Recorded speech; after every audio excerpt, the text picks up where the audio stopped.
lesisho esithi akekho ofana noJesu kunabantu abasisoyo but are lacking the understanding. Thina we are mind like Christ.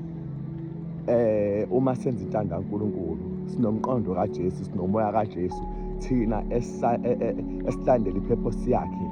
Yena uJesu irresponsibility yakhe ukuzakha kuthina ukuze kubonakale kubantu abasibuka ukuthi siphile la yena, and for that to happen kumele yena akhule kuthina, thina sinciphe.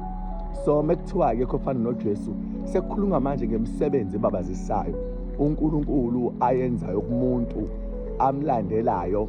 Kodwa-ke uma ngabe kuzosho umuntu nje ongakholwa futhi ongenandaba noNkulunkulu athi ayikho leyo nto, akekho ofana noJesu, and futhi akekho futhi omsulwa, sonke nje siyona, lowo muntu lowo phela usehlahlela ngobhushi bonke abantu nabazamayo akasafuni ukuthi bethwale ithuba, because akekho umuntu owazi umqondayo uNkulunkulu except umoya ongcwele othathe kukaNkulunkulu usazise.